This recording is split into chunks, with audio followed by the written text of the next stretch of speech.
Bonjour, nous voici à nouveau réunis pour ce rendez-vous quotidien, 54e jour de confinement.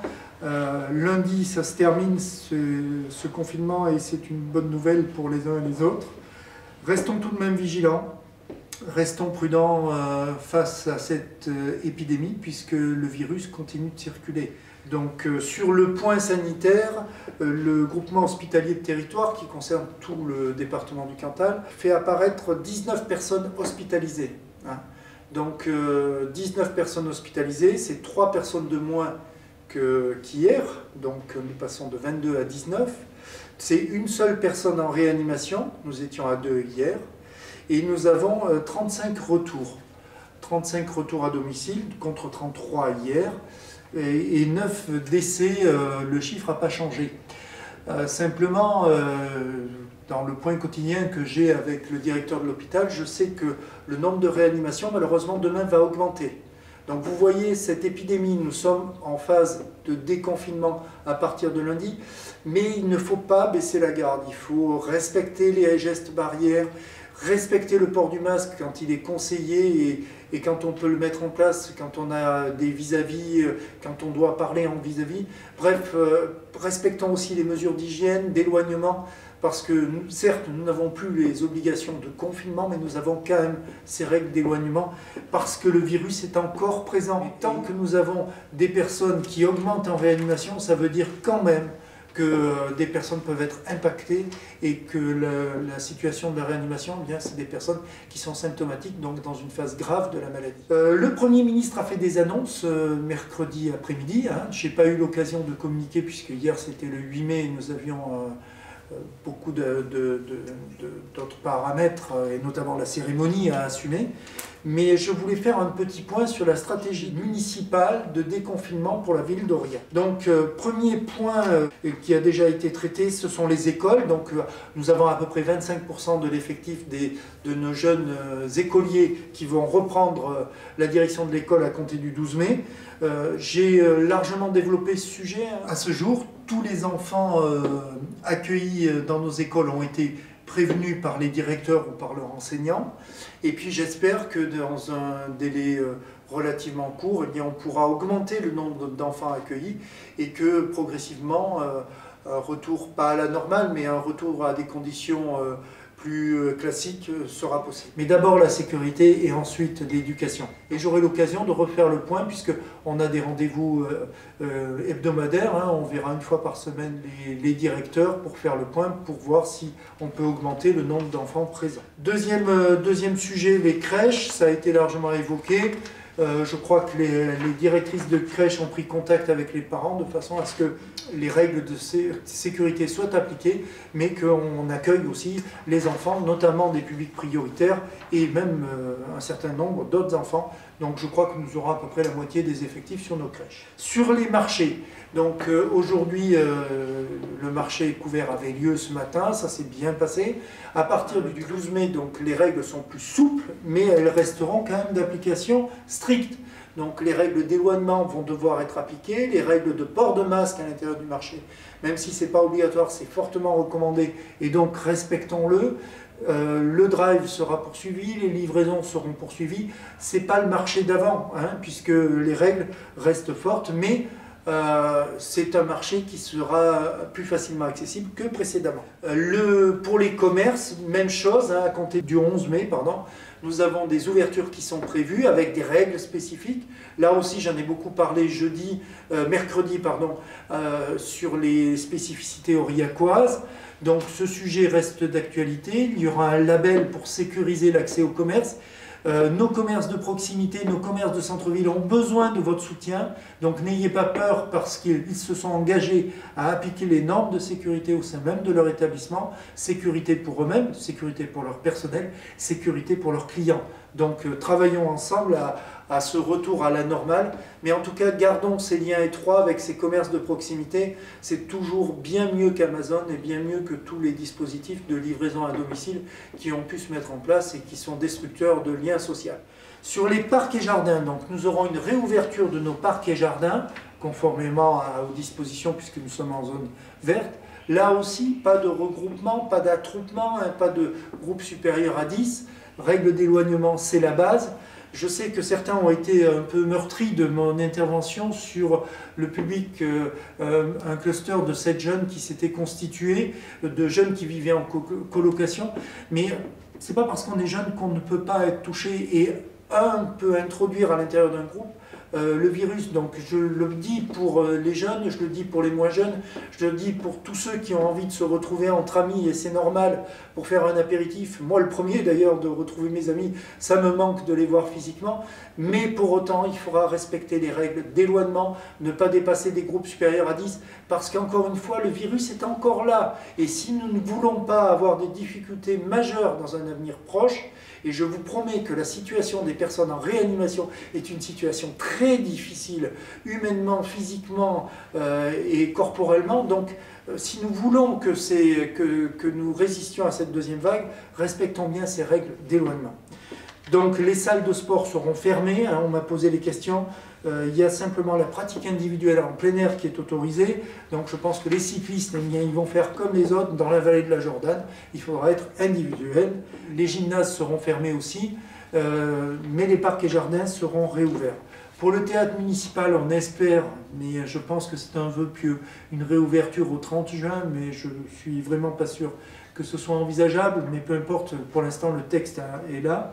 Réouverture gratuite des musées à compter du 21 juin, là aussi on l'espère. Je pense qu'il y aura un point qui sera fait le 2 juin, hein, le Premier ministre fera un point le 2 juin, et nous verrons quelles évolutions sont possibles. En revanche, pour le conservatoire, les cours individuels à distance seront possibles, hein, le conservatoire de musique et de danse. Donc toujours pareil, les cours d'instruments seront assurés, ou les cours de danse, mais individuels, et pas en présentiel, mais à distance.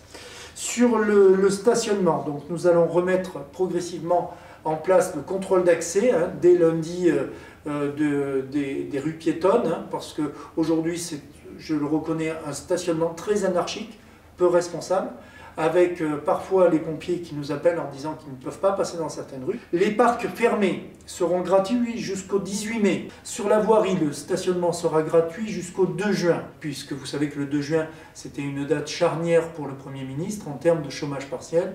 Donc on a laissé ce dispositif souple sur la voirie jusqu'au 2 juin. Enfin, avec l'association des commerçants, hein, du centre-ville, nous avons distribué 10 000 heures de stationnement gratuit dans les parcs fermés qui seront offerts à la fois par l'association Espace Centre-ville et par la ville d'Aurillac. Donc en termes d'accessibilité des commerces de centre-ville, pas de souci. Si vous allez chez des commerçants, ils vous offriront des tickets qui vous permettent de stationner gratuitement. Sur les cimetières, réouverture complète à compter du 11 mai. En revanche, pour les mariages, pas de mariage jusqu'à nouvel ordre, hein, donc je suis désolé pour les jeunes couples, hein, mais nous sommes pour l'instant encore dans cette situation de report. Pour les passeports et documents d'état civil, c'est sur rendez-vous, avec une priorité pour les gens qui en ont besoin pour leur travail. Donc nous allons continuer à travailler de cette façon-là à compter du 11 mai, et j'espère que le 2 juin, nous aurons des mesures plus souple, un quasi-retour à la normale. Pour l'espace public numérique, même chose. L'espace public numérique va rouvrir, et ce sera sur la base de petits groupes, hein, avec prise de rendez-vous, etc. Donc un fonctionnement quand même dans des... C'est pas l'espace public numérique totalement ouvert que nous connaissions, mais nous appliquerons les mesures à la fois de distanciation et d'hygiène telles qu'elles sont prévues par les textes. Enfin, et le dernier sujet qui était lui-même très important, la situation des masques. Donc hier, je vous avais fait part de mon inquiétude d'avoir les masques suffisants pour faire la livraison en porte-à-porte sur la ville d'Aurillac, une première livraison de masques à tous les habitants de la ville d'Aurillac. Donc l'entreprise Abeille n'a pas pu tout à fait, malgré des efforts très très importants, et je remercie l'entreprise Abeille vraiment d'avoir été un partenaire d'une efficacité parfaite, hein, pour nous, mais on n'a pas pu avoir les dernières livraisons que nous aurons en début de semaine. En revanche, le conseil départemental avait lui reçu ces masques, donc je remercie le président Faure, hein, Bruno Faure, d'avoir accepté de nous livrer hier un certain nombre de masques, de façon à ce qu'on puisse assurer la continuité des livraisons. Nous avions aujourd'hui 44 personnes, donc 22 équipes de distribution qui se sont mis en place pour livrer tous les secteurs que nous n'avions pas encore réalisés sur la ville d'Aurillac. Donc merci d'avoir pu réagir aussi vite. C'est vrai qu'on avait une contrainte, c'était d'essayer de finir sur samedi, puisque on a encore, je crois, presque 17 secteurs, c'est ça? Aujourd'hui, on en a 19. 19 secteurs, donc il fallait se livrer, et puis les gens attendent avec impatience, parce qu'ils ont peur d'être oubliés, ils ont peur, etc. Donc en tout cas, rassurez-les, même s'ils n'étaient pas livrés aujourd'hui, il y aura dans la semaine prochaine des réassorts. Il peut y avoir des loupés, c'est normal. Imaginez la livraison de 26 000 personnes en porte-à-porte. C'était une épreuve de force énorme qui a été réalisée par des volontaires. En plus des personnels municipaux, il y avait la protection civile, il y avait le centre social de Marmier, il y avait le conseil des citoyens qui s'est porté volontaire. Donc nous avons pu avoir un peu plus de 40 personnes disponibles pour faire la livraison en porte-à-porte. Donc on aura couvert géographiquement toute la ville. Mais il peut y avoir, c'est tout à fait logique, certains endroits, certains immeubles qui ont été oubliés, certaines personnes qui ont trouvé le carton en disant qu'on était passé et qui voudront être livrés en début de semaine. Donc le numéro cadre de vie va fonctionner, le 04 71 45 46 47. Appelez, donnez vos noms et nous ferons une livraison complémentaire. Vous recevrez tous votre masque, il n'y a aucune inquiétude. Et je pense que d'ici la fin de la semaine, nous pourrons, une fois que nous avons la totalité de la commande, de la livraison du département, et je l'espère la totalité de la livraison de la région, nous pourrons dans des points de regroupement, mais je vous en parlerai ultérieurement, nous pourrons dans des points de regroupement, assurer la livraison de tous les masques. Donc vous inquiétez pas, il y aura un quadrillage de la ville qui sera fait, mais vous avez déjà un premier masque, et c'était notre objectif, que pour le 11 mai, tous les habitants de la ville d'Aurillac aient un masque possible, de façon à pouvoir sortir, pouvoir prendre les transports en commun, pouvoir avoir leur vie sociale. C'était notre objectif, et cet objectif, nous avons pu le tenir parce que des volontaires ont accepté de le faire. Donc je les remercie très sincèrement. Ce matin, j'ai été les voir au CTM, ils partaient avec leur livraison de masques. Sincèrement, merci à eux, merci à cette mobilisation citoyenne qui fait honneur au service public et honneur à la ville d'Aurillac. Et merci aussi au conseil départemental qui, par sa première livraison, nous a permis de compléter et de venir à bout de cette première distribution.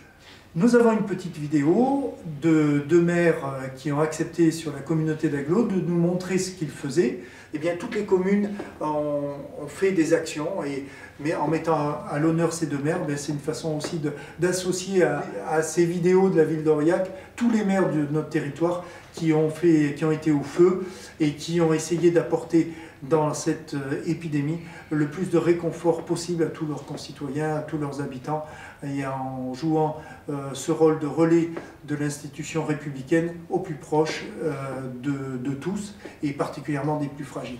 Merci à vous et à demain.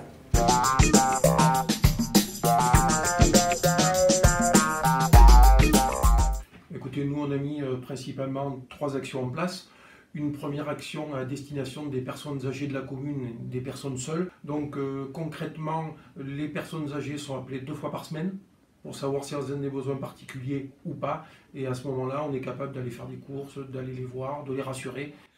Dans une commune rurale, le confinement est relativement confortable, au regard de ce que vivent les personnes en milieu urbain, il faut être honnête. Pendant cette période, j'ai voulu maintenir l'ensemble des services, sauf l'école évidemment. Les 2 employés affectés à l'entretien de la voirie, des bâtiments et des espaces verts ont poursuivi leur activité. La secrétaire de mairie a maintenu sa présence habituelle tous les matins. J'assure moi-même les rendez-vous pour les questions urgentes, je joue le rôle d'interface. Après, on a mis en place, à l'initiative de notre secrétaire Manu, des panneaux solidaires qui ont été installés par les employés communaux. Donc ces panneaux solidaires, c'est quoi? C'est tout simplement un endroit où les gens proposent des services. Alors les services, ça peut être d'aller faire des courses, passer la tondeuse, rencontrer les gens, mais c'est aussi un endroit où les gens déposent des livres, des graines potagères, des outils, un peu tout ce qu'on trouve, quoi. C'est vraiment la solidarité qui se développe. Donc on en a mis 4 sur l'ensemble de la commune. L'agence postale est restée ouverte aux horaires habituels. Cela maintient un point de contact. Les gens, voilà, même l'occasion de discuter, de chercher le bulletin, un bulletin de sortie, etc., de timbre. C'était le seul point de contact ouvert. Après, on a une troisième action, dans la mesure où les déchetteries de l'Isère et des 4 chemins sont fermées, et pour éviter d'avoir des dépôts sauvages ou des gens qui font brûler des végétaux, on met à disposition la benne de la commune. Nous avons assuré, pour les personnes ne possédant pas d'informatique, l'impression des documents, des autorisations de déplacement. Nous avons assuré en liaison avec la supérette de Vézac, les personnes n'ayant pas la possibilité de se déplacer. Ils passent commande, puis ensuite je récupère la marchandise et j'assure la distribution. Alors je tiens vraiment à les remercier parce que le service public s'est bien comporté sur la commune, il n'a même pas été dégradé. On a bien sûr respecté les gestes barrières classiques, mais nos employés, que ce soit au niveau du service technique ou au niveau de la mairie, ont toujours été présents du premier jour jusqu'à maintenant. Mais le hasard faisant parfois bien les choses, la boulangerie Rocher d'Aurillac a installé un distributeur automatique de pain et viennoiserie quelques semaines avant cette période de confinement. La mairie est entretenue, il n'y a pas de problème de ce côté-là. Les agents au niveau de l'école ont aussi travaillé. Là, ils vont se remettre en œuvre pour être prêts dans le cadre du déconfinement le 11. Au final, dans cette période difficile, c'est le domaine de la vie associative qui est le plus perturbé. Dans les villages comme le nôtre, la vie sociale repose essentiellement sur les associations autour de nombreuses animations. Subitement plus rien, c'est le grand vide.